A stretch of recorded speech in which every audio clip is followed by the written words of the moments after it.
Segunda carta aos Coríntios.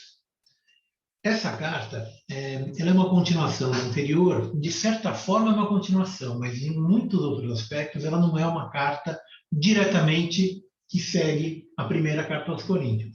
Quando eu falei da primeira carta, na outra aula, eu mencionei que a primeira carta, possivelmente, ela era a primeira, e aí depois dessa tinha uma que seria tipo uma e meio, e aí depois a 2.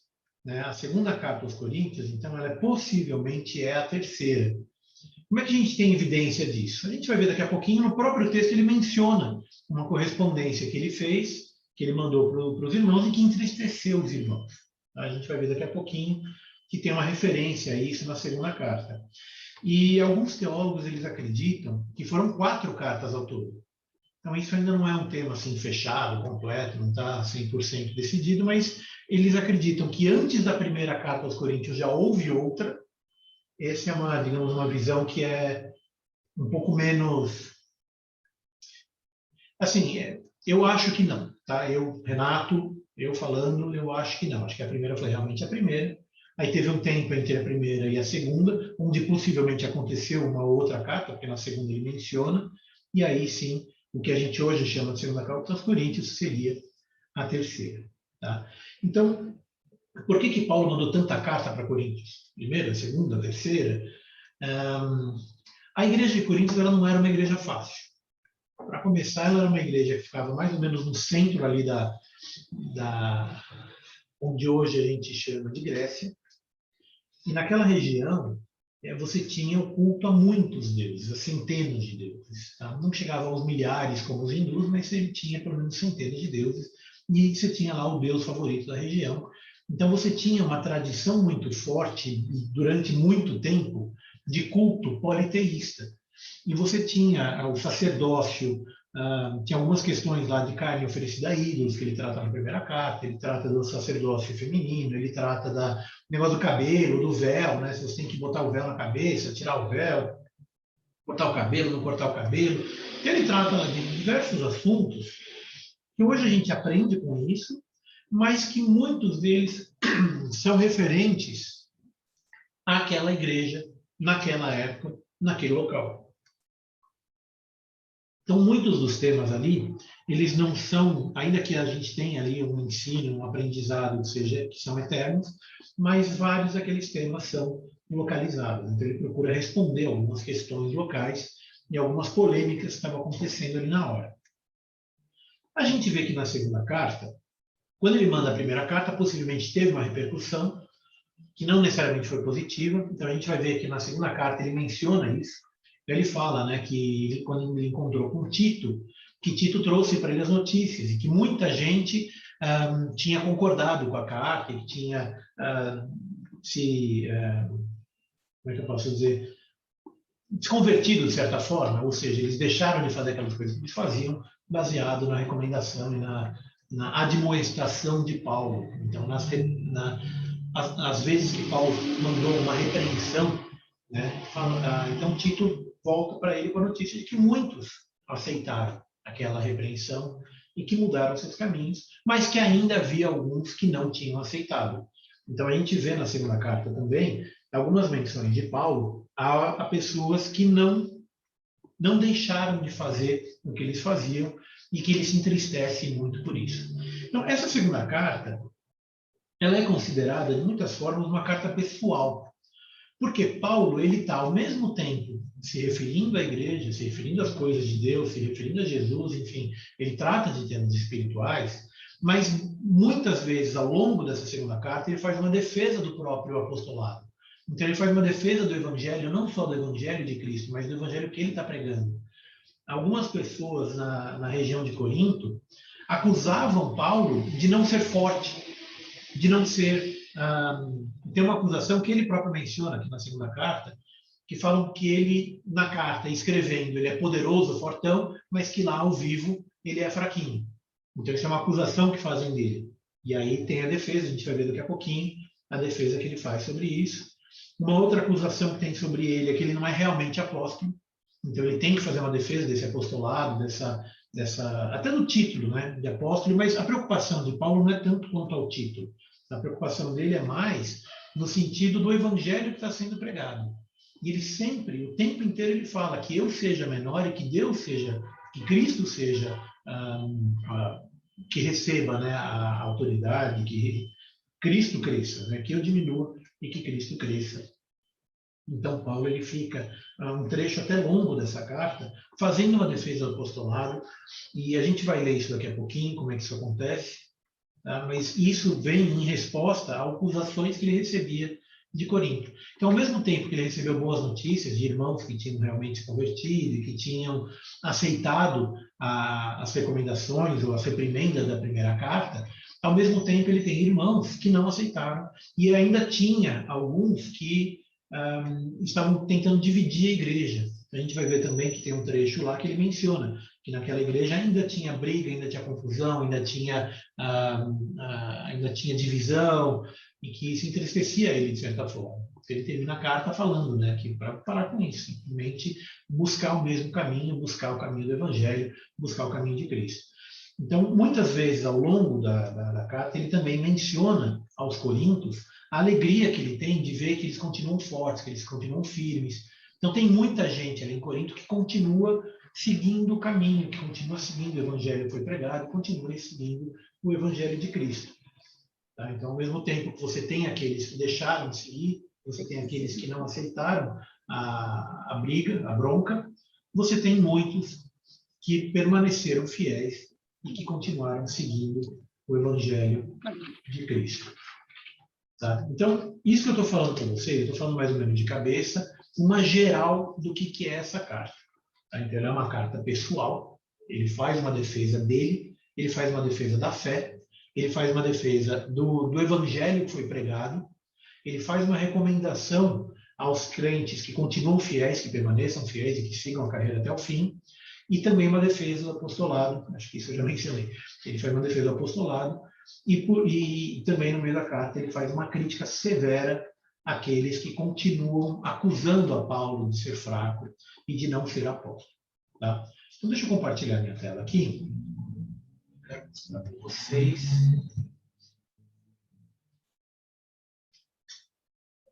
Pronto. Então, segunda carta aos Coríntios, a gente pode resumir o tema da carta dessa forma aqui, ó. O ministério de Paulo, seus motivos, sacrifícios, responsabilidade e eficiência. Então, no meio da carta, ele menciona várias vezes os sacrifícios que ele passou. A gente vai ler isso daqui a pouco, no capítulo 11. Ele faz uma lista até grande das coisas que ele passou para pregar o evangelho naquela região da Macedônia e se não me engano, é a Cássia, né, que ele chama. O sétimo, ele fala, né, da região. Ele não usa o nome Grécia, ele usa um outro nome. Igrejas da Macedônia.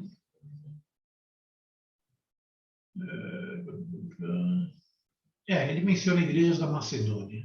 Tem um outro nome que ele usou aqui, mas que eu não estou achando agora. Mas, enfim, ele faz uma defesa dos motivos do ministério, os sacrifícios, a responsabilidade que ele tem junto aos crentes, tá? E a eficiência, ele também mostra a eficiência. Então, para quem que foi dirigida? Então, depois de ele escrever a primeira carta, ele aguardou uma resposta em Troade. Ele foi para Troade, isso a gente vê em 2 Coríntios 2,13, e ficou aguardando uma resposta.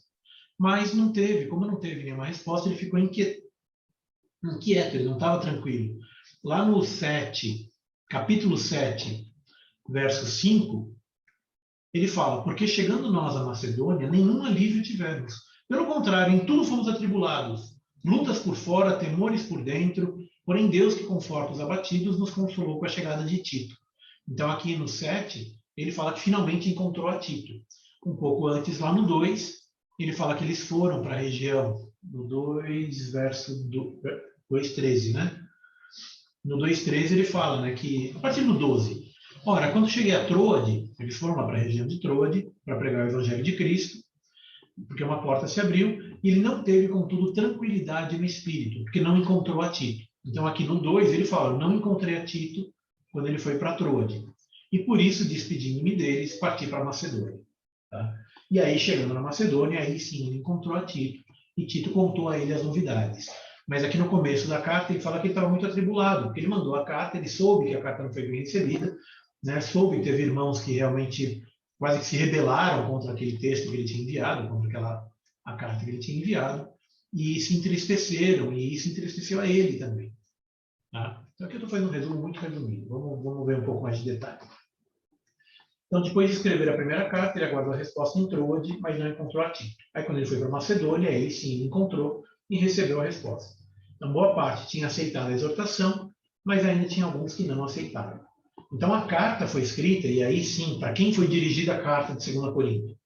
Ela foi escrita para animar os primeiros e admoestar os últimos. Tá? Então, ao mesmo tempo que ele anima aqueles que tinham aceitado a repreensão, ele dá um aviso para aqueles que não aceitaram. Eu vou projetar agora um esquema da carta, que esse aqui é meio que um resumo rápido que a gente encontra. Eu tenho usado aqui nas nossas aulas um aplicativo chamado Bible by Olive Tree. O texto está em português, mas é uma aplicação que eu uso no computador que chama Olive Tree. Então, no Olive Tree, ele põe esse resumo da carta. Então, a gente tem no começo a defesa do ministério, de 1:12 até 7:16, a razão da mudança dos planos, de 1:12 até 2:17, ele conta aqui de 1:12 a 2:17. Por que ele não foi visitar ainda? Né? Então ele fala que passou por tribulação, ele fala que passou por dificuldade, que Deus, ali no final, que eu já li esse texto, Deus ele finalmente abriu uma porta, ele entrou, ele foi pregar o evangelho, ele entrou. E aí ele faz uma defesa, a grandeza do ministério da nova aliança. Então ele faz uma defesa da nova aliança comparada à aliança anterior, ao que a gente chama de Velho Testamento. Então, ao tempo da graça frente ao tempo da lei. Tá? Aqui ele não entra muito no detalhe, e isso é curioso, porque assim, na primeira carta aos Coríntios, e na carta principalmente aos Hebreus, aos Romanos, na carta aos Romanos ele faz uma... Como é que eu posso dizer? Na carta aos Romanos ele é muito mais metódico. Eu já mencionei isso algumas outras vezes, mas isso aqui eu acho que vale a gente mencionar, porque nessa carta, segunda aos Coríntios, ele é muito menos metódico que nas outras. Então, você não vê uma estrutura lógica, estruturada, bonitinha, como ele fez, por exemplo, na primeira aos Coríntios, que é um pouco menos estruturada, mas na carta aos Romanos, que ele é completamente estruturada. A carta aos Romanos ela é muito fácil até de estudar, porque ela tem uma estrutura lógica, coerente, tem um começo, meio e fim. Aqui não. Aqui a impressão que dá é que ele está escrevendo de coração. Ele está falando com a alma ali. A gente sente, às vezes, ele chorando. Né? Se você pegar a carta e ler ela inteira de ponta a ponta, hoje mesmo eu fiz uma leitura agora um pouco antes de começar a aula, que levou o quê? Uma meia hora, 40 minutos, não mais do que isso. Então, se você fizer uma leitura assim de ponta a ponta, dá para sentir a emoção dele na ponta da carta, né? Na ponta da caneta. Ele é muito mais, na Segunda Coríntios, muito mais emotivo do que nas outras cartas. Então, aqui você vai ver que na estrutura não tem uma estrutura muito lógica, né? E ele faz uma defesa. Então, ele não tem, por exemplo, uma estrutura como ele faz em Coríntios, que ele faz aos Romanos, que ele faz uma comparação da lei e da graça. Por que a graça é superior à lei? Por que a graça não anula a lei, mas cumpre a lei, e Cristo veio cumprir a lei. Enfim, essa explicação toda que ele faz sobre lei e graça, a gente não encontra aqui em 2 Coríntios. Em 2 Coríntios ele mais está falando de coração mesmo, está botando para fora aquilo que ele está sentindo. Mas ele menciona a grandeza do ministério da nova aliança. Né? Então ele fala sobre a nova aliança e o que é esse evangelho da nova aliança. Tá? E do capítulo 4 até o capítulo 6, ele está praticamente fazendo uma defesa do ministério e o cuidado que ele tem nesse ministério dele, no evangelho que ele está pregando. Né? Então, o que ele está fazendo uma defesa aqui do 4 até o 6:10, é a fidelidade que ele tem pelo ministério. E frente a todas as dificuldades que ele sente ao longo da pregação. Então, ele menciona, por exemplo, no 4:2, que aqui eu vou ler um trechinho, está no 4:2. Pelo contrário, rejeitamos as coisas que por vergonhosas se ocultam, não andando com astúcia, nem adulterando a palavra de Deus. Antes nos recomendamos a consciência de todo homem na presença de Deus pela manifestação da verdade. Ou seja, estou sendo fiel. Estou tratando com fidelidade o evangelho. Nosso evangelho está encoberto só para quem é cego. E aí ele faz uma comparação entre o véu de Moisés, né? Ele fala, né, que aqueles que os judeus eles não veem ainda, como antigamente eles não viam, então eles continuam não vendo a realidade de Cristo, que Cristo que Jesus é o Cristo e tudo mais. E ele fala aqui no 8, por exemplo, a partir do 7, 2:7, desculpa, 4, capítulo 4, verso 7, ele menciona: temos, porém, este tesouro em vasos de barro, para que a excelência do poder seja de Deus e não de nós.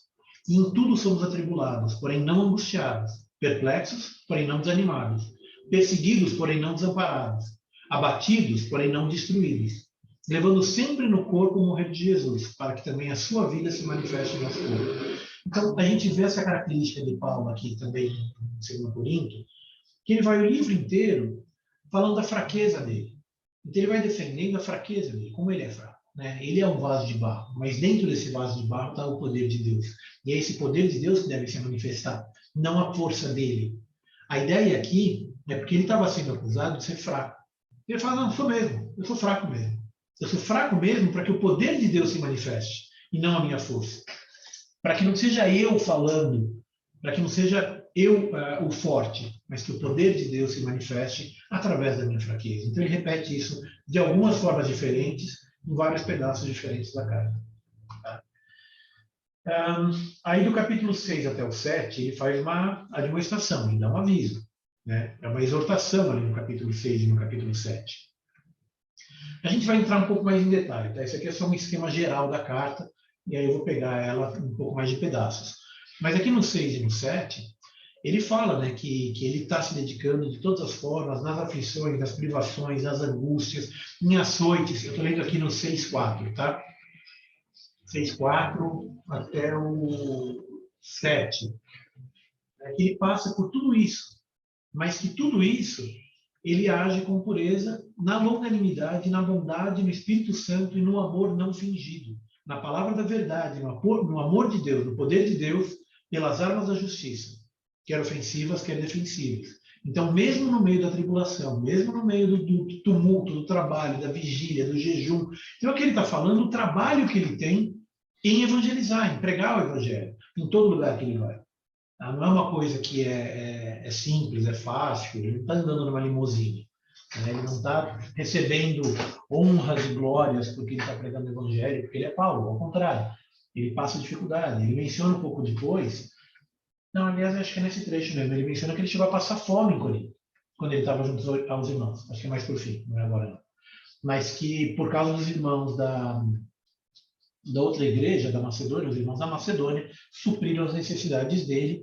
E aí, eu acho que é o cerne da questão. Ele estava sendo acusado de não ser apóstolo porque ele demonstrava humildade, e aí os líderes locais lá falaram: não, peraí, esse cara é muito humilde, ele não é forte, ele é um cara fraco. Eles confundiram a humildade de Paulo com fraqueza. E porque ele não quis aceitar a oferta, ou porque ele não dependia da igreja para viver. Então, como ele não queria aceitar essa oferta, isso ele faz uma defesa na primeira carta também. E como ele não queria aceitar a oferta, a pessoa fala: então peraí, já que ele não está recebendo, então ele não é apóstolo de verdade. E aí a defesa que ele faz aqui é que, sim, ele é apóstolo de verdade, mas que ele não queria aceitar a oferta, e, enfim, ele não queria aceitar o sustento, justamente porque ele não queria colocar um peso na igreja, ele não queria ser um peso na igreja, para que a palavra de Deus, para que o evangelho fosse pregado e que isso não dependesse de pagamento. Ele menciona isso, ele fala: não, eu cheguei a passar dificuldade, mas os irmãos da Macedônia me supriram essa dificuldade. E eu nunca cobrei nada de vocês, nunca aceitei nada de vocês, não porque eu não seja apóstolo, não porque eu não tivesse direito, e se falar na primeira carta, não é porque eu não tinha o direito de pedir, eu poderia ter pedido. Não foi por isso que eu não aceitei esse sustento, mas é porque eu não queria ser um peso e porque eu queria que a minha palavra, para que o evangelho fosse pregado, não fosse dependente de um pagamento. E ele menciona nesse caso aqui, um pouco mais para frente, lá no finzinho, quando ele faz aqui no 4, capítulo 10, quando ele defende a legitimidade do ministério, ele menciona que as ofertas dos irmãos da Macedônia, que eram pobres, eram muito pobres, eles davam mais do que eles podiam, eles davam tudo que eles podiam e um pouco mais, eles queriam ajudar, eles queriam participar do ministério, então eles queriam ter isso aí. Ele fala: a oferta é uma coisa boa, uma coisa legal, tem que fazer, entendeu? Então não é que você não tem que ofertar, não é que você não tem que sustentar o missionário, que você não tem que sustentar quem está fazendo o trabalho. Não é esse o ponto. O ponto é que ele não quis que isso fosse feito em Corinto para que isso não fosse um peso para os coríntios. Entendeu? Bom, no capítulo 7, de 5 até 16, deixa eu ir lá no 7, de 5 até 16, aqui achei. Então ele fala aqui, ó, no 8, um texto que eu mencionei agora há pouco, olha. Porquanto, ainda que vos tenha contristado com a carta, não me arrependo. Então, esse trecho aqui, o verso 8 do capítulo 7, é onde ele menciona essa carta que a gente não conhece. Então, muitos teólogos acreditam que tenha havido, por causa desse verso, por causa dessa menção aqui, uma outra carta entre a primeira e a segunda.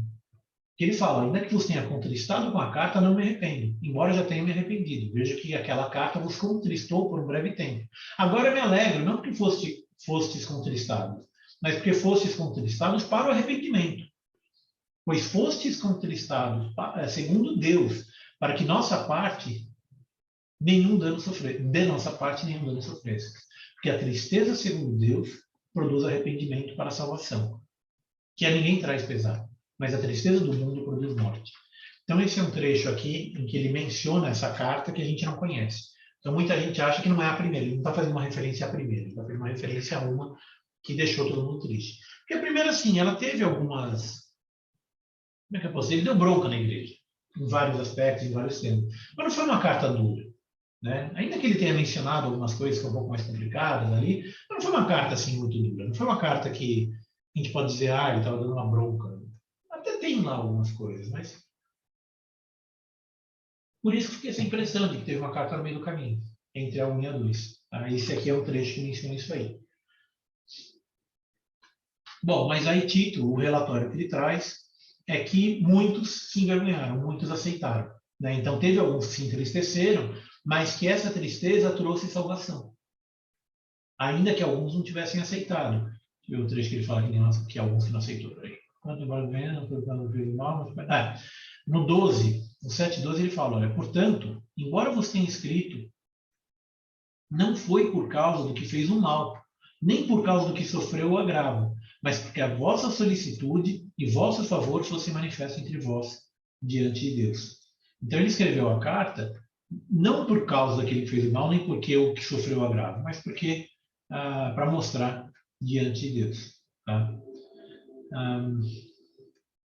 Acho que é um pouquinho mais para baixo aqui que ele fala que teve alguns que não aceitaram. Deixa eu ver. Afeto crescer mais, lembrando como receber, chegar. Não, aqui não é nesse trecho, é um pouco depois que ele fala isso aí. Bom, então, aqui no 7 é o relatório do Tito, que ele menciona aquilo que eu já falei, né? Do 8:1 até o 9:15, que ele menciona as ofertas. Aqui, ó, do 8:1 e 2. Vocês estão acompanhando comigo na Bíblia? Eu estou com a Bíblia aqui na minha tela, mas vocês estão acompanhando também? Porque é estudo bíblico, gente. Tem que estar com a Bíblia na mão aí. Tá? Vamos lá. Então, 8:1 e 2, ele fala assim, ó, também, irmãos, vos fazemos conhecer a graça de Deus concedida às igrejas da Macedônia, porque no meio de muita prova e tribulação, manifestaram abundância de alegria, e a profunda pobreza deles superabundou em grande riqueza da sua... E a profunda tristeza deles superabundou em grande riqueza da sua generosidade, porque eles, testemunho eu, na medida de suas posses e mesmo acima delas, se mostraram voluntários. Então, aqui ele está mencionando justamente de onde que veio o sustento dele. Então, ele fala lá para Corinto, eu não dependia de Corinto. Quem me ajudou foi a Macedônia. E mais do que isso, a Macedônia, vocês devem lembrar, em Atos, eles levantaram uma oferta para levar para Jerusalém. Lembra dessa passagem? Eles juntaram uma oferta e falaram, não, leva para Jerusalém. Eles insistiram muito para que Paulo levasse aquela oferta para os crentes de Jerusalém, que eles tinham ouvido que estavam passando dificuldade. Então, mesmo sendo uma igreja que não era rica, levantou uma oferta acima de seus bens, ele fala aqui, né, na medida de suas posses, e mesmo acima delas, e se mostraram voluntários. pedindo-nos com muitos rogos a graça de participarem da assistência aos santos. Então, aqui ele está fazendo uma menção direta a... Mas devia estar anotado aqui, eu não tenho o trecho. Mas em Romanos 15, 26, ele faz uma menção.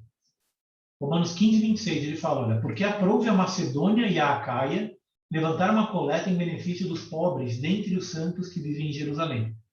Então, lá em Romanos, ele faz menção dessa oferta aqui que ele tá falando agora, que o pessoal da Macedônia levantou.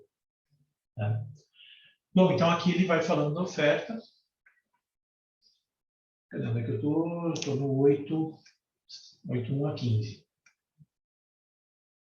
E aí ele começa a fazer recomendações para completar a obra de ajuda. Deixa eu projetar de novo aqui minha tela. Aqui.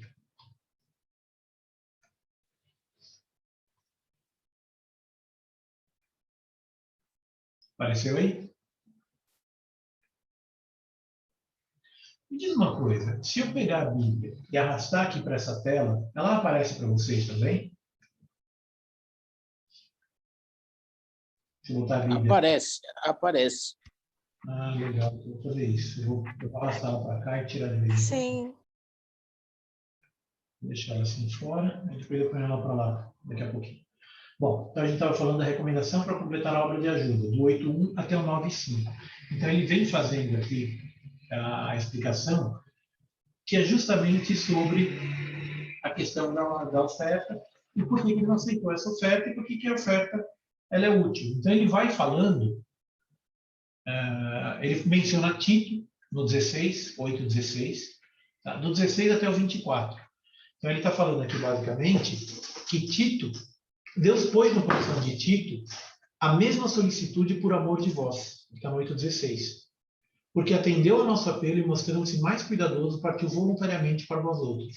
Então dá a impressão aqui de que Tito ele acaba se tornando o pastor daquela igreja, ou pelo menos passou um tempo lá como missionário na igreja de Corinto. Tá? Ele está aqui no verso 16. Então ele vai falando, recomenda aqui quem levou, enfim, ele dá conselho a respeito dos que levaram, e falam que para que ninguém os acuse em face dessa generosa dádiva, no 20, né? Evitando assim que alguém nos acuse em face dessa generosa dádiva administrada por nós. Pois o que nos preocupa é procedermos honestamente, não só perante o Senhor, como também diante dos homens. Porque ele foi para a igreja levando uma oferta. Tá? Do 9, 6 a 15, tem um trecho aqui que é bem conhecido da gente. Capítulo 9, verso 6, ele diz, e isso afirma, aquele que semeia pouco, também se fará, também pouco se fará. E o que semeia com fartura, com abundância também se fará. Cada um contribua segundo tiver proposto no coração, não com tristeza ou por necessidade, porque Deus ama quem dá com alegria. Então aqui ele está mencionando as ofertas que as igrejas devem fazer. Nota que ele usa a expressão oferta e não dízimo. Tá? Ele não está falando sobre o dízimo aqui, ele está falando sobre as ofertas para contribuir para que o reino seja ampliado. E isso inclui as pessoas que trabalham, a igreja, as despesas da igreja e todo o resto. Tá? E também os outros, ajudar os pobres, ajudar a viúva, ajudar o órfão. Então aqui ele está falando sobre esse tipo de oferta. E no 8, Deus pode fazer-vos abundar em toda graça, a fim de que, tendo sempre em tudo, na tua suficiência, superabundeis em toda boa obra, como está escrito. Distribuiu, deu aos pobres, a sua justiça permanece para sempre.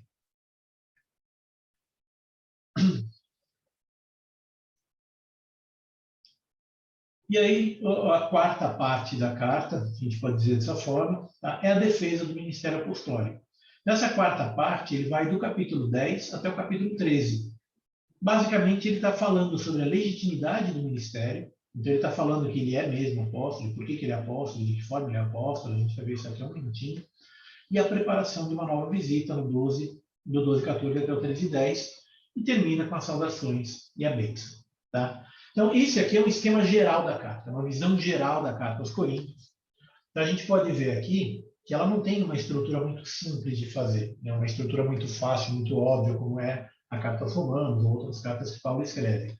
Ela é mais uma carta que vem do coração, em alguns aspectos, aliás, em muitos aspectos, com tristeza, porque ele está sendo acusado de algumas coisas. E aqui no 10:1 até o 12:3, 10:1 até o 12:13, ele dá uma olhada assim, ó, um negócio que eu falei agora há pouquinho, que eu falei que a gente ia ver o texto, está aqui no 2, ó, no 10:2. Sim, eu vos rogo que não tenha de ser ousado quando presente, servindo-me daquela firmeza com que penso devo tratar alguns do que nos julgam, como se andássemos em disposições de mundano proceder. Então a frase em si ela parece até um pouco complicada, mas o que ele está querendo dizer aqui, me parece que ele está triste aqui. Né? Então, se a gente juntar a carta como um todo, fazer uma leitura completa da carta aos Coríntios, a gente percebe o seguinte: ele está sendo acusado injustamente de ser fraco e de não ser apóstolo. E aqui ele fala, olha, não, por favor, não confunda a minha fraqueza quando eu estou com vocês com fraqueza. Porque quando ele está escrevendo a carta, isso é uma coisa que eu falo dele também. Quando ele está escrevendo a carta, ele escreve com firmeza. Mas quando ele está presente, ele é fraco. Mas ele não é fraco porque ele é fraco. Ele é fraco porque ele se coloca em posição de humildade. E esse é o ponto dele, né? Esse é o ponto de Paulo. Então, ele se rebaixa, ele se coloca numa posição humilde, justamente para servir e para mostrar, para dar exemplo do evangelho que ele está pregando. Então, não é que ele se coloca numa posição de fraqueza porque ele é fraco. Aqui a acusação é: dá uma olhada. Eu vos rogo que não tenha que ser ousado quando presente. A carta já é ousada. Quando ele escreve a carta, ele já está escrevendo de uma forma ousada. Essa segunda carta, a 1.5, né? A carta 1.5, ele escreveu de forma ousada, mesmo a primeira também. E ele fala: eu não quero ser ousado na frente de vocês. Tá? Eu não quero ser bruto, eu não quero ser grosso quando eu estou com vocês. Eu quero ser. Eu vou me servir daquela firmeza na carta, mas quando eu estiver presente, eu quero ser gentil. É basicamente essa a ideia. Né? Porque a acusação é que ele não quer ser carnal, ele não quer andar segundo a carne, ele quer andar segundo o Espírito. Vou botar o vídeo aqui de volta na minha frente, pode pular toda hora, calma. E aí um pouco mais para baixo, quer ver? No 10, ali no capítulo 10, verso 10, as cartas, com efeito, dizem, ó, aqui de novo uma evidência de que teve uma carta intermediária, ele bota no plural. Então, aqui no capítulo 10, essa seria a segunda carta, mas quando ele menciona, ele fala as cartas, com efeito, dizem são graves e fortes, mas a presença pessoal dele é fraca e a palavra é desprezível. Essa era a acusação que faziam dele. Falava que a carta era forte, mas quando ele estava lá, ele era fraco e a palavra é desprezível. Imagina, ô pastor, imagina falar que Paulo tinha uma palavra desprezível, uma presença fraca. Se ele tinha uma palavra desprezível, então fecha a Bíblia, vamos embora. Né? E era essa acusação. Eles estavam falando que ele é forte na carta, mas quando vem aqui ele é fraco. Não é que ele é fraco. Ele é fraco porque ele se colocava numa posição de humildade, que é, inclusive, testemunho do próprio evangelho que ele estava pregando. Né? O próprio Jesus, que é Deus, se colocou em posição de humildade. Então, quando Paulo pregava, a posição dele de humildade não era uma representação de fraqueza. Antes, o contrário, era uma representação de força. E ele fala, gente, não me obriga a ser ao vivo do jeito que eu fui na carta. Isso não vai dar certo. Se eu tiver que falar na cara o que eu falei aqui na carta, esse negócio não vai acabar bem. Né? Então, é mais ou menos nessa ideia. Quer dizer, aqui, presencialmente, eles colocam em posição de humildade, mas isso não é, de forma nenhuma, uma manifestação de fraqueza, mas sim uma manifestação de que o evangelho está sendo pregado, está sendo também manifesto na vida dele. E é dessa forma que a gente deve agir também.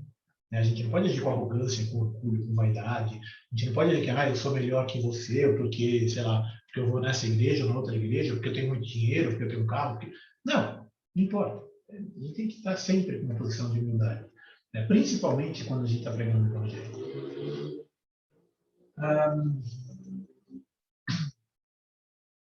Deixa eu ver, a gente já falou sobre as divisões, a gente já falou um pouco sobre o conteúdo.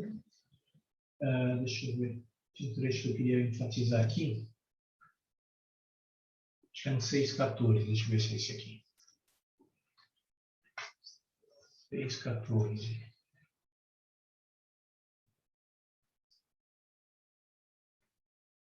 Aqui. É.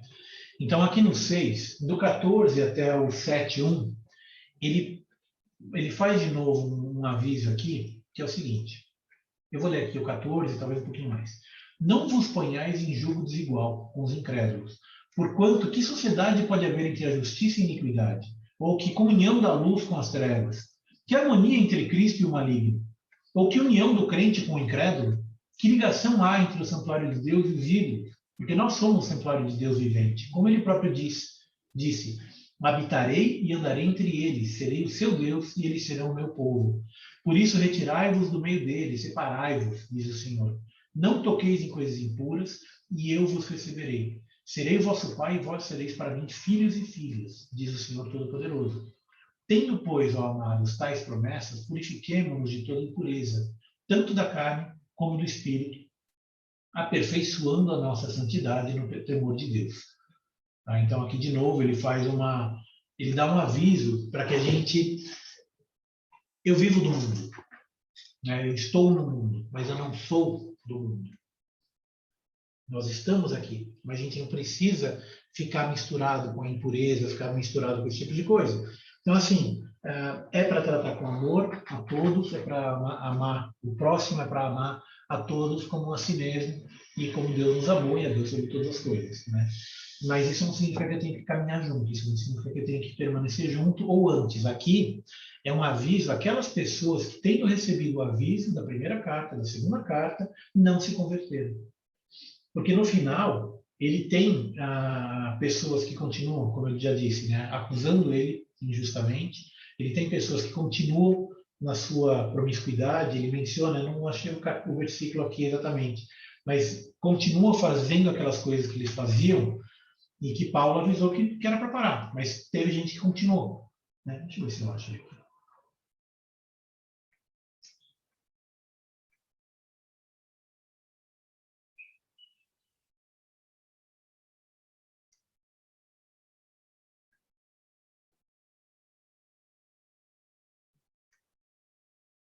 Achei. Está no 12, a partir do verso 21. E a partir do 20. Temo, pois, que indo ter convosco, não vos encontre na forma em que vos quero, e que também vós me acheis diferente do que esperáveis. E que, olha só, haja entre vós contendas, inveja, ira, porfia, detração, intriga, orgulho e tumulto. Isso aqui eu mencionei logo no começo da aula, que essa igreja ela continuava uma confusão. Essa não era uma igreja unida. E receio que, indo outra vez, o meu Deus me humilhe no meio de vós, e eu venha chorar por muitos que outrora pecaram e não se arrependeram da impureza, prostituição e lascívia que cometeram. Então, aqui ele menciona que muitos continuam cometendo aqueles mesmos pecados que eles já cometiam. E que na igreja tem contendas, inveja, ira, porfia, detração, intriga. Então, um dos motivos pelo qual Paulo não foi imediatamente lá visitar de novo Corinto, e foi exatamente isso, porque ele queria evitar esse tipo de confusão. Porque como a igreja estava dividida, tinha gente... Lembra da primeira carta que ele fala? Tinha gente que falava, não, eu sou de Paulo, eu sou de Apolo, eu sou de Cristo. Então você tinha uma divisão ali. E aí Paulo falava que ele ficou com medo de ele chegar na igreja e ele ir até a igreja gerar mais confusão ainda. Então ele evita chegar. Por quê? Porque é importante que o evangelho seja pregado e que o evangelho seja vivido. Mais do que Paulo estar lá ou não estar lá, ou mais do que Paulo falar, não importa que Paulo fale, importa que o evangelho seja pregado. Né? Seja por Paulo, por Tito, por Timóteo, por Apolo, por quem quer que seja. Mas importa que o evangelho, que Cristo cresça e que Paulo diminua. Tá? Aí, de novo, é um aviso de que ele não foi porque ele queria evitar confusão. Basicamente, essa é a ideia. Deixa eu ler agora um outro trecho, um pouquinho antes. Então, quem está aí na Bíblia, volta acho que uma ou duas páginas, no capítulo 11, onde ele menciona o trabalho que ele tem, o sofrimento que ele tem pelo amor do Evangelho. Então, capítulo 11, a partir do verso 16, eu não vou ler tudo, tá? Eu vou ler alguns trechos e eu vou ler do 24 até o 27 depois. Então, a ideia básica aqui é a seguinte, olha, no começo do 11, a partir do verso 16, ele fala assim, outra vez digo, ninguém me considera insensato, todavia se o pensais, recebei-me como insensato, para que também me glorie um pouco.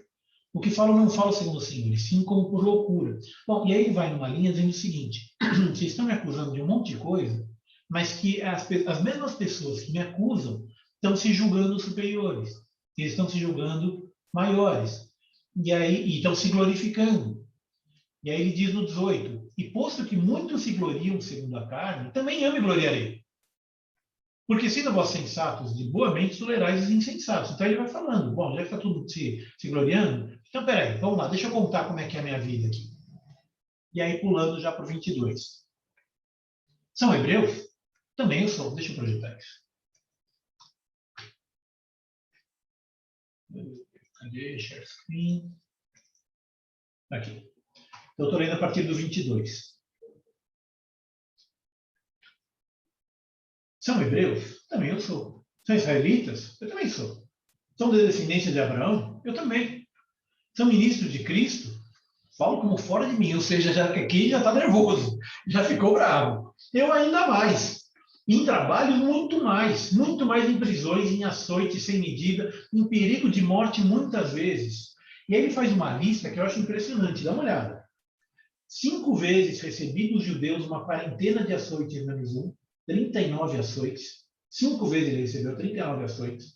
Fui 3 vezes fustigado com varas, uma vez apedrejado, em naufrágio 3 vezes, uma noite e um dia passei na voragem do mar, em jornadas muitas vezes, em perigos de rios, em perigos de salteadores, em perigos entre patrícios, em perigos entre os gentios, em perigos na cidade, em perigos no deserto, em perigos no mar, em perigos entre falsos irmãos, em trabalhos e fadigas, em vigílias muitas vezes, em fome e sede, em jejuns muitas vezes, em frio e em nudez. Então, dá uma olhada o trabalho que esse homem tinha para levar o evangelho. Né? Às vezes a gente vê assim as viagens de Paulo. Paulo saiu daqui, foi para lá. Você pega a carta de Atos, parece legal, né? Daí ele saiu aqui da Macedônia, foi para a Ásia, da Ásia ele foi para não sei aonde, aí ele passou lá para Derbe, daí de Derbe ele foi para a Macedônia.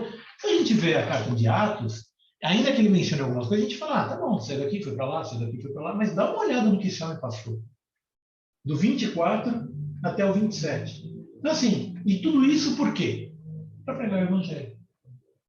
E Deus o tempo inteiro, olha só a firmeza que esse homem tinha, né? Porque mesmo tendo passado isso tudo, ele não se colocou numa posição de, pobre de mim, eu sou um sofredor, porque Deus não me ama.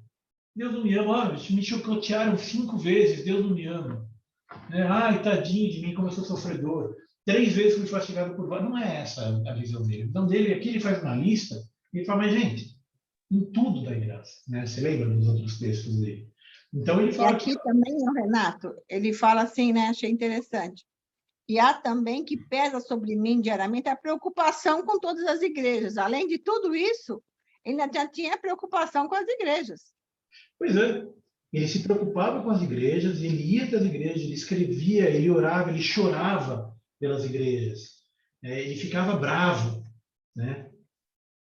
Então, olha só o que ele diz ali no 29. Quem enfraquece, que também eu não enfraqueça. Quem se escandaliza que eu não me inflame? Se tem de gloriar, me gloriar-me-ei no que diz respeito à minha fraqueza. O Deus e Pai do Senhor Jesus, que é eternamente bendito, sabe que não minto. Em Damasco, o governador me botou a guarda para me buscar, para me prender, não sei o quê, mas eu fugi. Então, assim, no 12:1, ele fala, se é necessário que me glorie, ainda que não convém, passarei as visões e revelações do Senhor. Então, primeiro ele fala tudo que ele sofreu, tudo que ele passou, todos, como a gente diz hoje em português, né? Se me permitem a expressão, todo o perrengue que ele passou para chegar onde ele está, né? Para levar a palavra, para pregar o evangelho. E aí ele fala, bom, tá bom, não é o suficiente isso aí? Então deixa eu falar um pouco sobre as visões que eu tenho. Então ele fala sobre a visão, sobre a revelação de Deus, ele comenta que Jesus falou com ele, que ele foi levado ao terceiro céu, enfim. Então ele está aqui fazendo uma defesa do apostolado. Né? Se você está querendo me acusar, então vamos, você quer brincar? Vamos brincar. Você quer brincar? Vamos brincar. Você quer falar sério? Vamos falar sério. Né? E aí ele termina no 7, no 12, a partir do verso 7, um texto clássico que tem aqui também em Corinto, que é assim: e para que não ensoberbecesse com a grandeza das revelações, ele recebeu coisas maravilhosas de Deus, ele falou com Jesus, depois que Jesus subiu ao céu, né?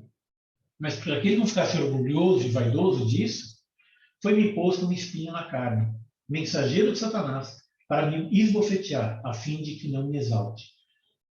Por causa disso, 3 vezes pedi ao Senhor que o afastasse de mim. Então ele me disse: a minha graça te basta, porque o poder se aperfeiçoa na fraqueza. De boa vontade, pois, mais me gloriarei nas fraquezas, para sobre mim repouse o poder de Cristo. Pelo que sinto prazer nas fraquezas, nas injúrias, nas necessidades, nas perseguições, nas angústias, por amor de Cristo. Porque quando sou fraco, então é que sou forte. Então, eu acho que esse trecho aqui eu deixei para o fim, porque eu acho que é uma boa representação da defesa que ele está fazendo, né? Então, em linhas gerais, como eu falei no começo da aula, ele está, o tempo inteiro, ele está se diminuindo para que Cristo cresça. Ele está se colocando numa posição humilde para que o poder de Deus se revele, se manifeste. Né? Eu não lembro agora o verso, mas eu já li esse verso agora há pouco, que o poder está dentro de um vaso de barro. O vaso quebra, o vaso é frágil, mas lá dentro tem o poder de Deus. Então, assim, estava se referindo a si mesmo. Né? Ele é frágil, mas ele fala com poder, ele prega com poder, e é pelo poder de Deus que ele faz tudo.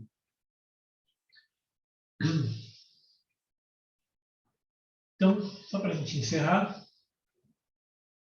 uma recomendação dele na saudação final, ali no capítulo 13, verso 11, ele diz assim, e aí eu digo para vocês também: quanto aos mais, irmãos, a Deus, aperfeiçoai-vos, consolai-vos, sede do mesmo parecer, vivei em paz. E o Deus de amor e da paz estará convosco. Saudai-vos uns aos outros com ósculo santo. Todos os santos vos saúdam. E a graça do Senhor Jesus Cristo, o amor de Deus e a comunhão do Espírito Santo seja com todos vós. Amém. Amém. Essa carta aqui, de 2 Coríntios, a gente,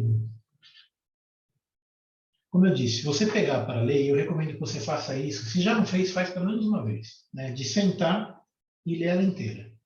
Porque quando a gente pega os trechos, a gente não pega essas, digamos, esses meandros, a gente não sente essa sensação, a tristeza dele em alguns trechos, ou então a raiva dele, não sei se é raiva a palavra certa, mas assim, digamos, uma ira santa, vai, pela acusação que ele está recebendo. Então, quando a gente lê a carta inteira, a gente consegue sentir isso, a gente consegue perceber no trecho. Algumas vezes ele parece que está escrevendo mais rápido, algumas vezes ele está escrevendo mais triste, né? Outras ele está pensando um pouco melhor, estruturando um pouco melhor, a gente consegue perceber o sentimento dele.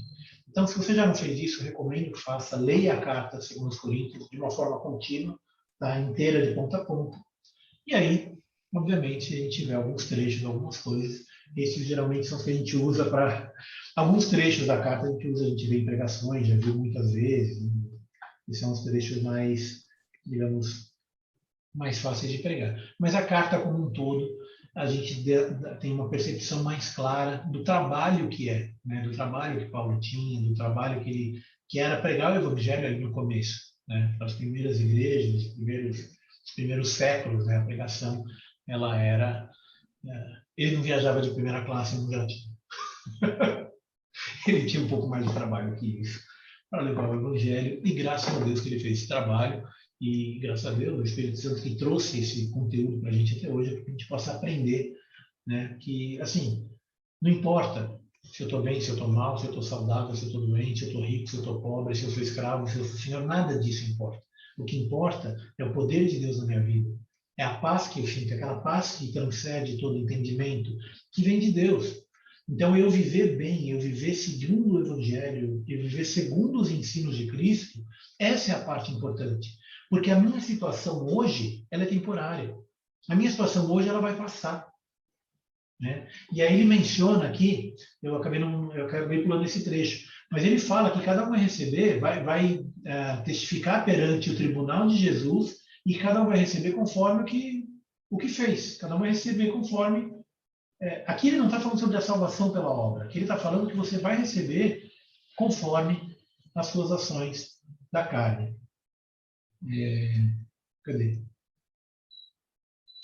Não estou achando esse trecho. Mas ele menciona isso aqui em 2 Coríntios, que a gente vai estar diante do tribunal de Cristo. Né? Então você está salvo, mas você vai passar pelo tribunal de Cristo e receber a...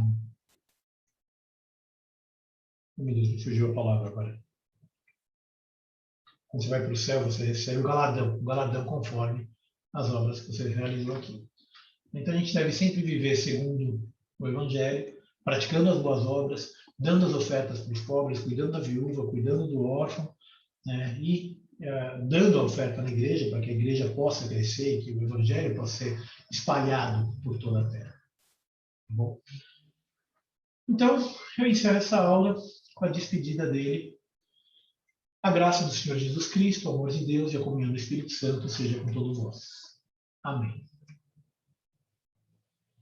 Amém. Se alguém quiser fazer algum comentário, pode abrir o microfone, se tiver alguma dúvida, alguma pergunta sobre algum trecho que eu falei, algum trecho da carta.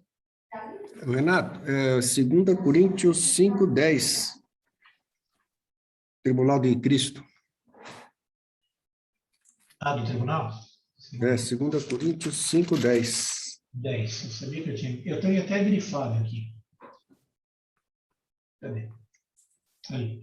Porque importa que todos nós compareçamos perante o tribunal de Cristo, para que cada um receba segundo o bem ou o mal que tiver feito por meio do corpo. Né? Então, isso aqui ele não está dizendo respeito à salvação, porque salvo você já está. Mas você vai receber segundo o bem ou o mal que você fez. Né? Obviamente, salvo você já está, aqueles que creram e aqueles que seguem. Né? Então, dada essa condição, você vai comparecer perante o tribunal de Cristo. Tá? A gente deve estar salvo, é bom, mas o próximo passo é a obra. E ela é parte da salvação, ela é parte do galardão, tá? Que a gente vai receber quando morrer. Então, muito obrigado, Everton. Eu tinha até grifado ele aqui, mas eu não estava achando, porque tem tanta coisa grifada que ele acabou se perdendo no meio dos outros grifados.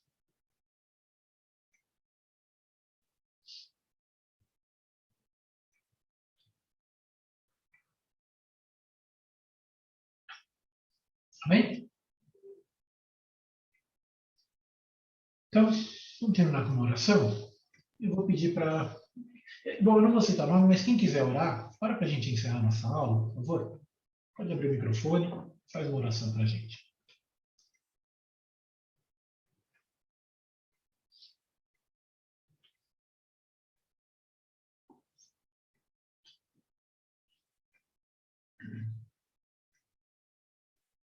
Ninguém vai orar? Vocês estão tímidos hoje? Bom, eu posso pedir, então... Senhor Deus, Pai amado, muito obrigado por termos aprendido da sua palavra nesta noite, por ter, Senhor Deus, reunido os irmãos aqui para estudarmos, Pai. Eu quero pedir para que estejas abençoando a cada um dos que se reuniram aqui, os que não puderam estar, para que, Senhor Deus, aquilo que foi estudado aqui, Pai, se torne, Senhor Deus, não só simplesmente um estudo que nós fizemos, mas conduta de vida para nós como cristãos e como pessoas. Venha abençoar cada um dos lares aqui representados. É o que peço no nome do Pai, do Filho e do Espírito Santo. Amém. Amém. Amém. Deus abençoe. Amém. Boa semana e a gente se vê de novo na terça. Assim nós todos. Ou amanhã. Boa noite. Boa noite a Amanhã. todos. Amanhã. Fiquem na paz. Amém.